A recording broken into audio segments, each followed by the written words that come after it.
Hola, mi nombre es Jennifer Itzel Cambrón Salas. Estoy estudiando en la Universidad Pedagógica Nacional, Unidad 164, la licenciatura en Pedagogía. Estoy en el segundo semestre y estoy en el grupo B. En esta ocasión estoy haciendo un video personalizado para la materia de teoría pedagógica, génesis y desarrollo.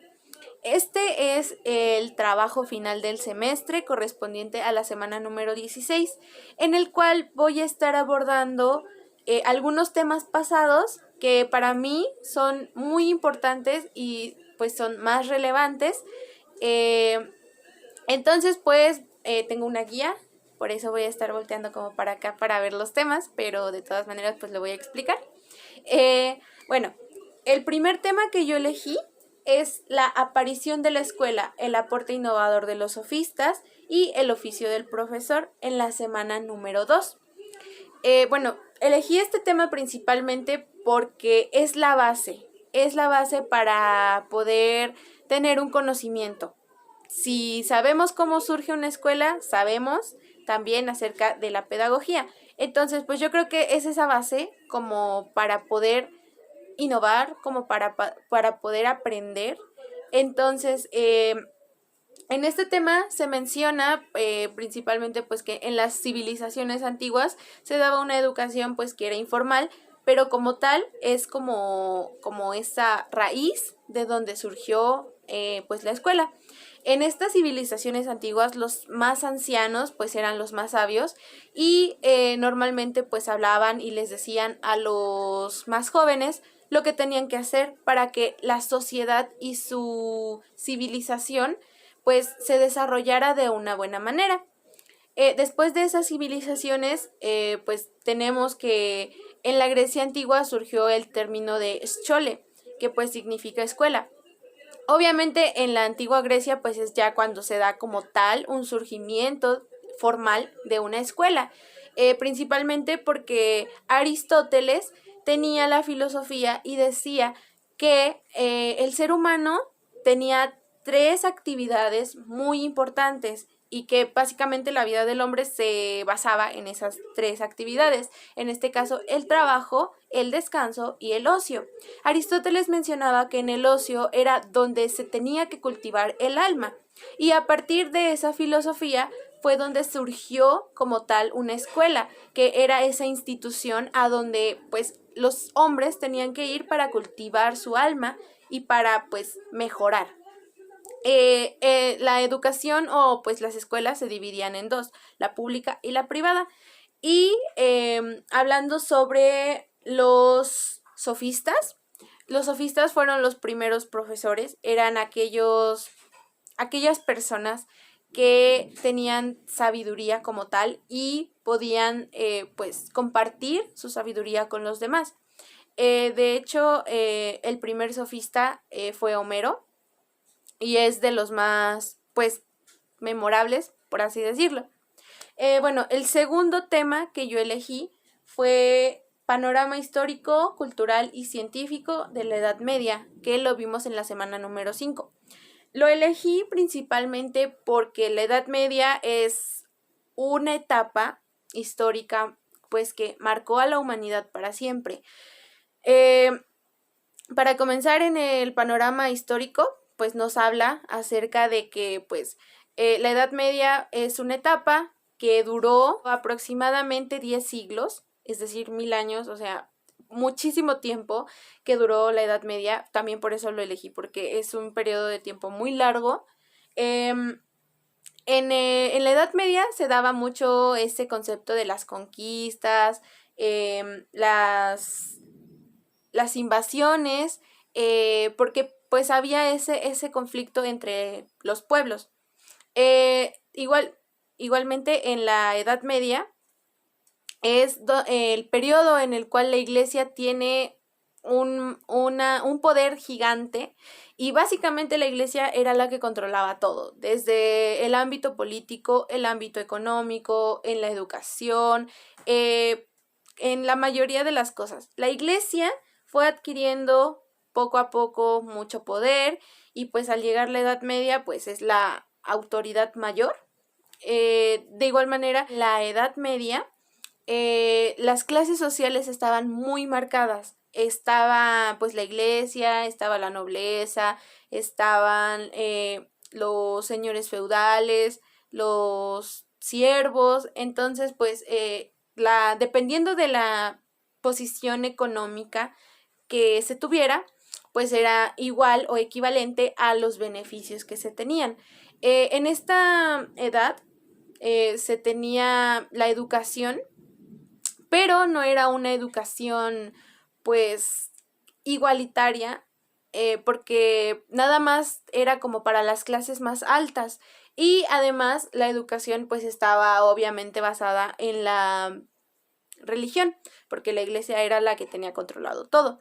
Hablando acerca de la cultura, fue un retroceso científico totalmente, porque la iglesia pues era, como ya lo mencioné, la que controlaba todo. Entonces uno no podía hacer ciencia o podía hacer experimentos para comprobar algo, porque si la religión te lo decía, así era.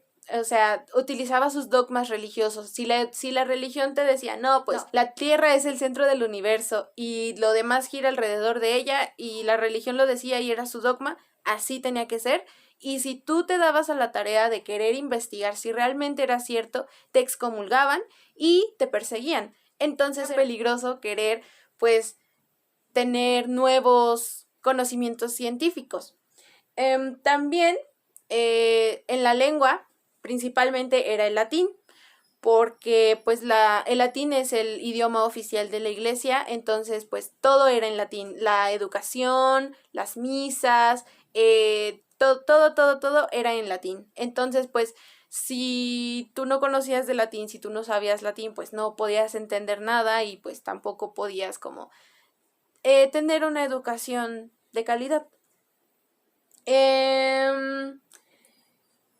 Mientras tanto, también, pues como ya lo mencioné, surgieron las universidades aquí en esta época.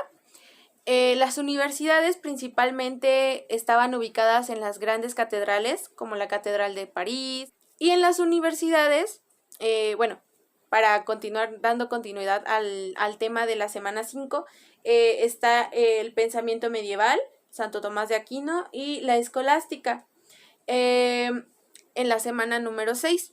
También elegí este tema porque si queremos comprender el tema anterior, también necesitamos un seguimiento, y pues la semana 6 le da ese seguimiento, y aparte nos habla más como de la educación. En este caso, pues se nos habla de Santo Tomás de Aquino, quien fue un personaje muy, muy, muy reconocido en la escolástica. Y bueno, para entender un poquito mejor, la escolástica es el método de enseñanza que se utilizaba en esa época. Hablaba acerca de que tenía que coexistir la religión con la ciencia o con la razón. Santo Tomás de Aquino tiene un papel muy importante, porque en sus obras pues él reconoce que la ciencia y bueno, la razón y la religión pues pueden trabajar juntas, pero al final de cuentas son cosas muy aparte. En la escolástica existían 3 procesos: el lectio, el quaestio y el disputatio. En la escolástica principalmente pues era como que leías un tema, te cuestionaban acerca del tema y pues se daba como una discusión, pero siempre, siempre, siempre muy por encima la religión. O sea, siempre se tenía esa base de la religión.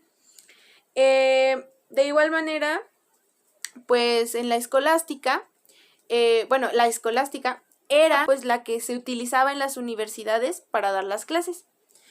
Y continuando, también elegí el tema de la polémica en torno al origen del conocimiento, el racionalismo y el empirismo en la semana número 9. Lo elegí porque estuvimos viendo el racionalismo y el empirismo no solamente en esta materia, sino que en varias. Entonces pues es muy importante para considerar en nuestra carrera. En este caso pues el racionalismo nos habla de que el conocimiento se da a partir de la razón humana. no tiene nada de subjetivo, no procede de las experiencias humanas, nada. O sea, todo el conocimiento se da a partir de la razón. Se necesita un método científico para comprobarlo y debe de ser totalmente objetivo. Y tiene como representantes a Descartes y Spinoza. Y por otro lado, el empirismo pues es totalmente contrario al racionalismo. Son eternos rivales. En el empirismo se menciona que el conocimiento proviene a partir de las experiencias personales que cada alumno va teniendo y tiene como representantes a John Locke y Francis Bacon. En el empirismo se menciona que somos hojas en blanco, que nos vamos escribiendo a lo largo de nuestras experiencias. El otro tema que escogí es la escuela tradicional y la escuela nueva, vistos en la semana número 13. Elegí estos temas porque también son base para nosotros y para principalmente poder comprender cómo es que llegamos a la educación y a la escuela que tenemos hoy en día. En este caso, pues nos habla acerca de que la escuela tradicional pues era muy estricta, era muy disciplinada. Los profesores normalmente pues tenían el papel activo y los alumnos tenían un papel pasivo. Los profesores eran pues quienes tenían el control de todo. Ellos pues daban sus clases, utilizaban principalmente un diálogo expositorio, no tenían otras cosas para apoyarse. De igual manera, los profesores pues eran quienes daban pues todos los contenidos y no había una libertad de que los alumnos pudieran pues investigar más por su parte o algo por el estilo.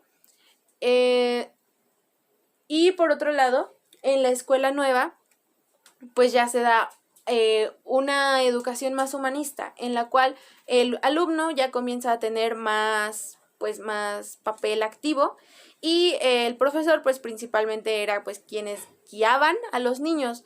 Se comienza a tener pues un mayor interés en las experiencias de los niños y de los alumnos y se comienzan a tener también pues más materiales de apoyo como por ejemplo los libros de texto. El último tema que seleccioné es acerca de María Montessori, que la vimos en la semana 14 y pues lo elegí porque ella fue uno de los personajes de todos los personajes que vimos, que me gustó mucho por su pedagogía. Ella pues fue la primera mujer en lograr un doctorado en medicina en la Universidad de Roma. Pues ella también desarrolló una investigación en los niños con capacidades diferentes y pues llegó a la conclusión de que un pedagogo es más importante en el desarrollo de estos tipos de niños que incluso un médico. También pues ella mencionaba que se había que transformar el ecosistema que se tiene en un aula de clases. Ella mencionaba que no debían de haber distracciones y que además debíamos de tener materiales que fueran de acuerdo al grado en el cual los niños se desarrollan. También mencionaba que podían haber aulas multigrados, varios niños de varias edades pues conviviendo en una sola aula. Y ella mencionaba que es muy importante dejar observar y hacer. O sea, que los adultos interviniéramos lo menos posible en el aprendizaje o en el desarrollo de las actividades de los niños. Y bueno, como conclusión puedo decir que no puedo decir que un tema es menos importante que otro, porque si está en el programa educativo, pues es por algo.